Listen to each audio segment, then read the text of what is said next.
आप सभी का मंगल और कल्याण हो। आप सबके हृदय में विराजमान श्री भगवान को मैं नमस्कार करता हूं।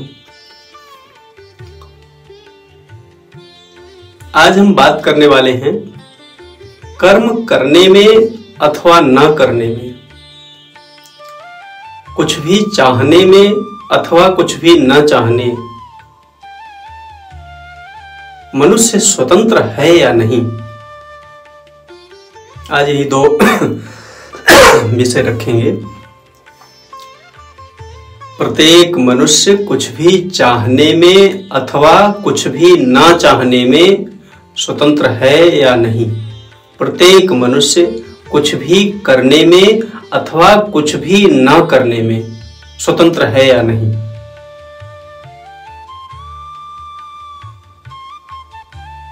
सबसे पहले चाह से आरंभ करते हैं। आप अपने जीवन को देख करके बातचीत करो, विचार करो।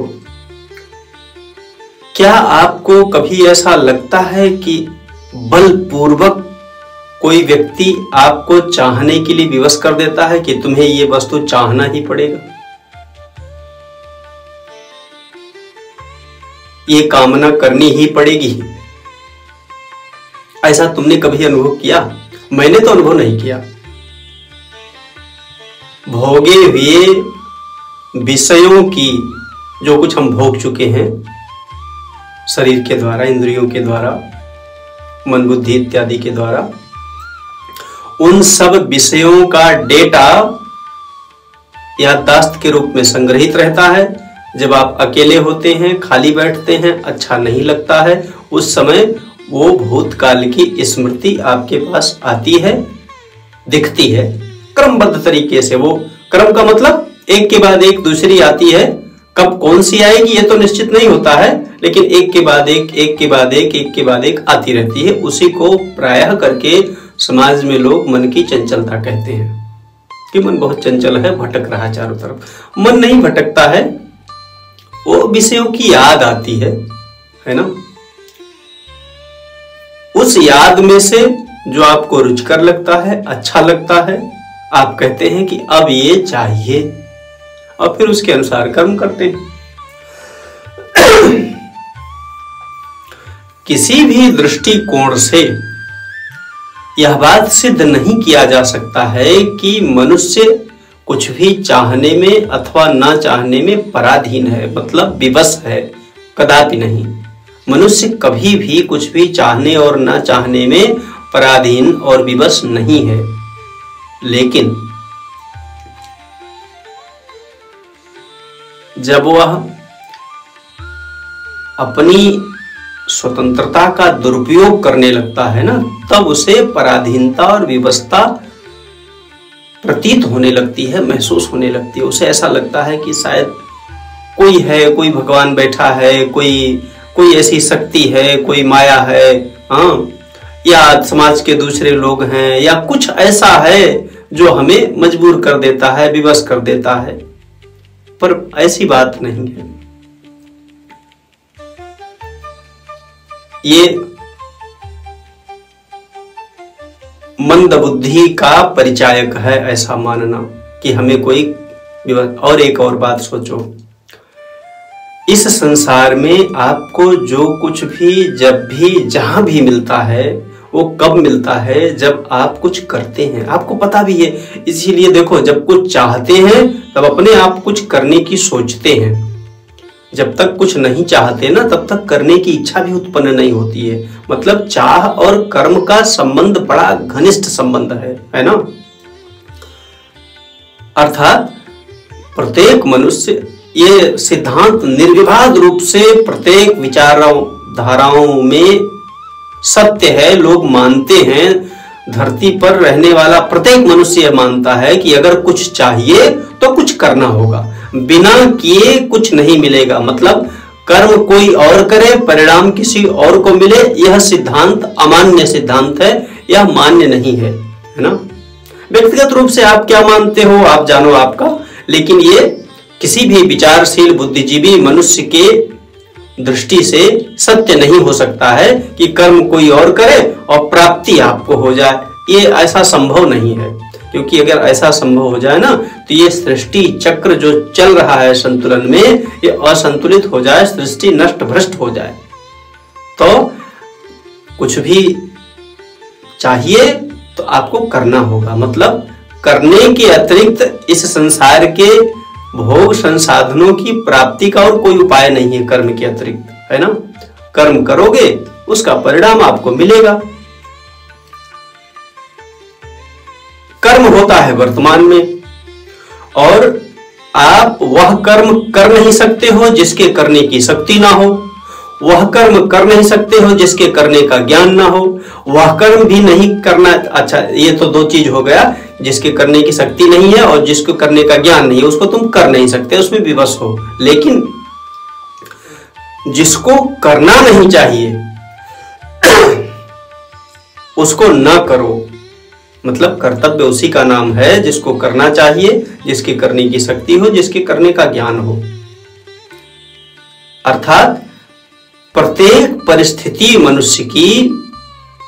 मनुष्य के विकास में समर्थ है। मतलब प्रत्येक परिस्थिति का अर्थ क्या है? वर्तमान, क्योंकि अलग अलग आदमियों की अलग अलग परिस्थितियां हैं, पर वो है सबकी वर्तमान में। तो वर्तमान में आपके पास जो कुछ है ना, वही आपके विकास में हेतु है, वही आपके विकास के लिए सर्वोत्कृष्ट उपाय है। वर्तमान का जो सदुपयोग है, वर्तमान में आप जो कर्म करोगे वही आपके विकास का कारण बनेगा, और कोई उपाय नहीं है। तुम कहोगे हम पूजा पाठ मंत्र तंत्र ध्यान धारणा, तो वो भी वर्तमान में ही करोगे और प्राप्त शक्ति के द्वारा ही करोगे। मन बुद्धि शरीर इत्यादि में जो कुछ भी धन बल आपके पास में है, और तो कोई उपाय है नहीं आपके पास में। तो कर्तव्य उसे नहीं कहेंगे जो आप कर नहीं सकते। उसमें एक लाइन और जोड़ लो कि जो करना नहीं चाहिए। अब जो करना नहीं चाहिए और जो कर नहीं सकते, मतलब जिसके करने की शक्ति नहीं है, जिसके करने का ज्ञान नहीं है, उसको तुम कर नहीं सकते, और जिसके करने से व्यक्तिगत पारिवारिक सामाजिक हानि होती हो, नुकसान होता हो, उसको करना नहीं चाहिए। अगर तुमने इन दो बातों का त्याग नहीं किया तो क्या होगा? जिसको करना चाहिए उसको तुम कर नहीं पाओगे, मतलब अपने कर्तव्य का पालन कर नहीं पाओगे। इससे क्या होगा ना कि तुम विवशता महसूस करोगे, क्योंकि जो शक्ति तुमने न करने योग्य कार्यों में खर्च कर दिया ना, अब उतने अंश में तुम अपने आप को विवश महसूस करोगे। सुख के लालच में पड़ करके अनावश्यक संकल्प में प्रवृत्त होकर के अनावश्यक कार्यों में अनावश्यक रूप से अपनी शक्ति को बहा देते हो, और फिर इसलिए आपको विवशता महसूस होती है।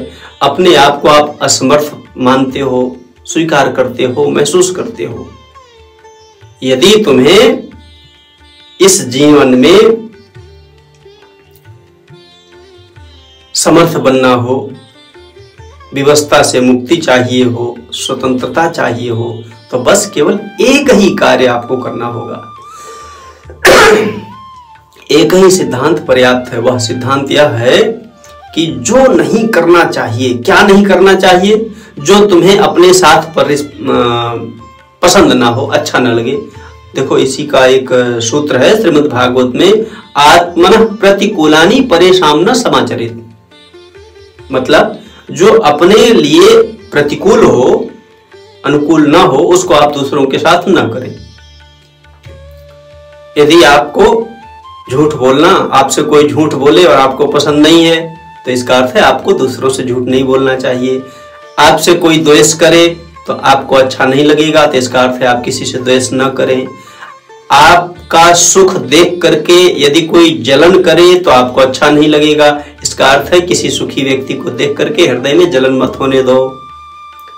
किसी को आपको कोई हानि पहुंचाने की सोचे तो आपको अच्छा नहीं लगेगा, तो इसका अर्थ है कि आप किसी को हानि मत पहुंचाओ। मतलब जो भी कार्य करना आरंभ करो या जो भी इच्छा उत्पन्न होती है, तो तुरंत अपने आप को उस जगह लेकर के जाकर के देखो कि यदि इस जगह पर मैं होता तो क्या मुझे यह कार्य अच्छा लगता। भीतर से अपने आप आवाज आएगी, क्योंकि अंतर्यामी परमात्मा भगवान जो सर्वज्ञ हैं, ज्ञान के जो अधिष्ठान है ना, वो प्रत्येक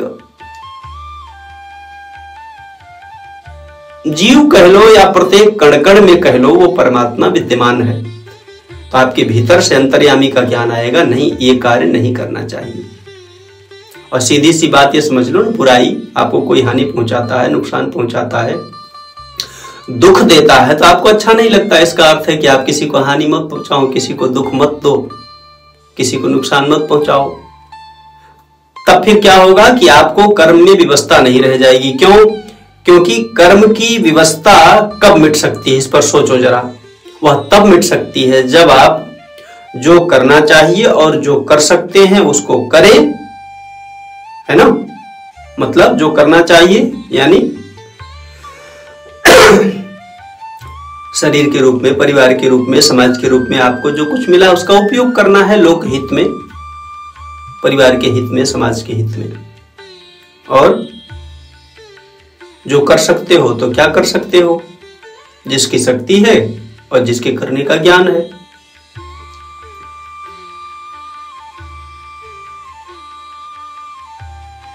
तो जो नहीं करना चाहिए, जो नहीं कर सकते हो, यदि उसको त्याग दिया तुमने, तो आप सच मानो आपका विकास उसी समय हो जाएगा। एक और जरा गहरी बात बोलता हूं, किसी भी कर्म से किसी भी मनुष्य को किसी भी प्रकार से कभी भी कहीं भी पूर्ण रूप से संतुष्टि नहीं मिल सकती है।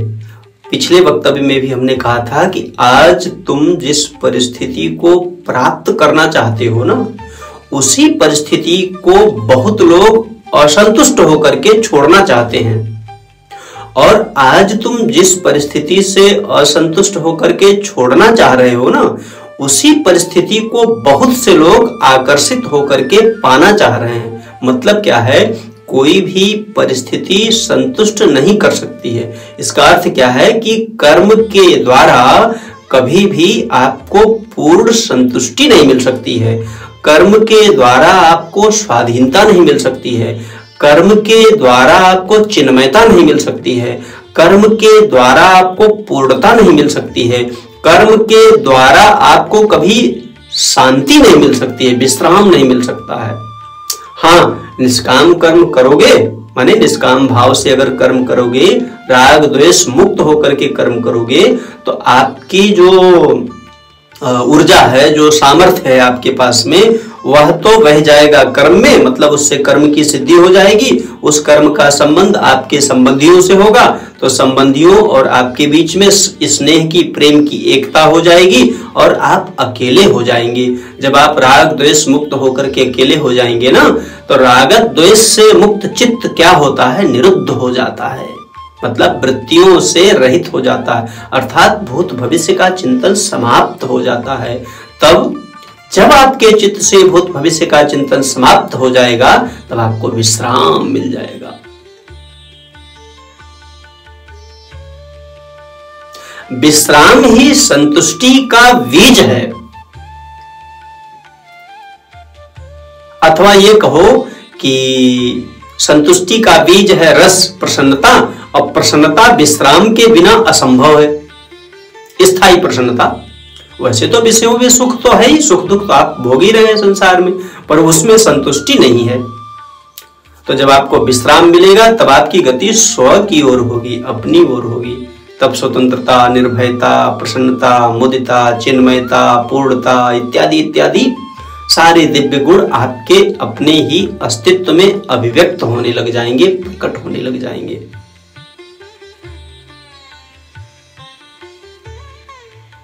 तो अब निष्कर्ष क्या निकलता है कि कोई भी मनुष्य कर्म करने में, किसी भी कर्म को करने में, माने करने में अथवा ना करने में, यानी हम कुछ करें या हम कुछ ना करें, इसमें हम स्वतंत्र हैं। हमारा हाथ ये है ना, हम चाहें तो इसको हिलाएं और हम चाहें तो हम रोक दें, कोई बलपूर्वक हिला नहीं सकता इसको। हम चाहें तो आंखों को खुली करके देखें और हम चाहें तो आंखों को बंद कर दें, कोई बलपूर्वक हमें आंखें खोलने के लिए विवश नहीं कर सकता है। हम चाहें तो यहीं बैठे रहें, हम चाहें तो चल के कहीं जाएं, हमें कोई विवश नहीं कर सकता है। मतलब हम स्वतंत्र हैं कर्म करने में, लेकिन कितना? आंशिक। आंशिक का तात्पर्य यहां इस भाव से कि व्यक्ति की जो सामर्थ्य है ना वो सीमित है। इस भाव से ये कहा जा रहा है कि आंशिक स्वतंत्रता है कर्म करने, मतलब जिसके पास जितनी सामर्थ्य और ज्ञान है उस सामर्थ्य और ज्ञान के अनुरूप कर्म करने में प्रत्येक मनुष्य स्वतंत्र है। यदि सामर्थ्य नहीं है तब भी आप नहीं कर पाएंगे, और ज्ञान नहीं है तब भी आप नहीं कर पाएंगे। करेंगे भी तो उल्टा पुल्टा कर डालेंगे, अर्थ का अनर्थ कर लेंगे, नुकसान कर बैठेंगे अपना।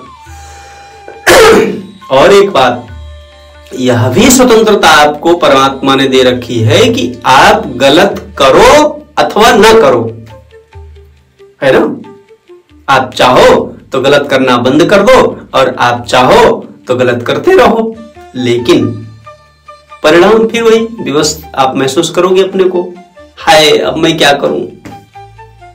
मन चाहा खूब मनपसंद स्वाद का रस लेने के लिए 2.5 हाथ की जीभ बनाया और खूब खाया मजा ले लेकर के।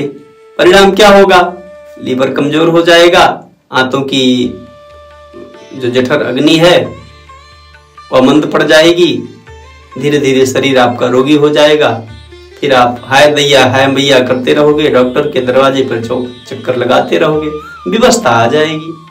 मतलब जो भी आंशिक स्वतंत्रता अच्छा, और यदि आपने संयम पूर्वक भोजन विज्ञान को ध्यान में रखते हुए प्रसाद ग्रहण किया, भोजन पाया,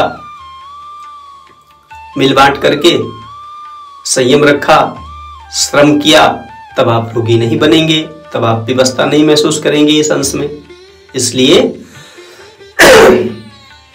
आपके ऊपर, हम सब के ऊपर, मनुष्य के ऊपर केवल और केवल एक ही जिम्मेदारी है। इस बात को कोई दार्शनिक कभी असिद्ध नहीं कर सकता है, बड़ी गंभीर और ऊंची बात है ये।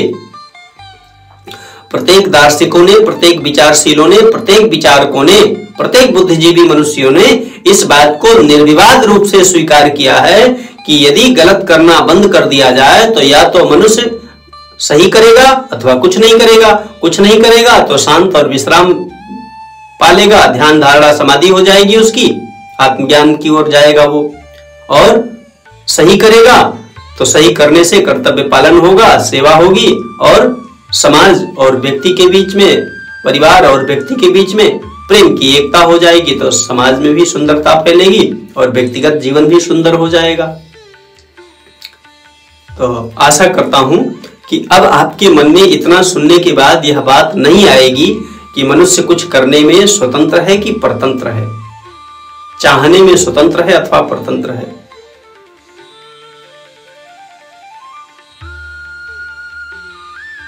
यदि ये सब बातें आपको, ये सिद्धांत जो भी आप सबकी सेवा में निवेदन किया गया अच्छा लगे तो अपने यार दोस्तों को भी भेज सकते हो, सुनने के लिए प्रेरित कर सकते हो, है ना। ना भेजो, ना अच्छा लगे तो तुम्हारी मौज। कोई प्रश्न हो तो तुम प्रश्न भी कर सकते हो, और चाहो तो इस चैनल से भी जुड़ सकते हो, क्योंकि सत्य ही आपके संतुष्टि का एकमात्र उपाय है। आप सबका मंगल हो, आप सबका कल्याण हो। आप सभी के हृदय में विराजमान श्री भगवान को मेरा नमस्कार है। हरि ओम तत्सत, हरि ओम तत्सत, हरि ओम तत्सत।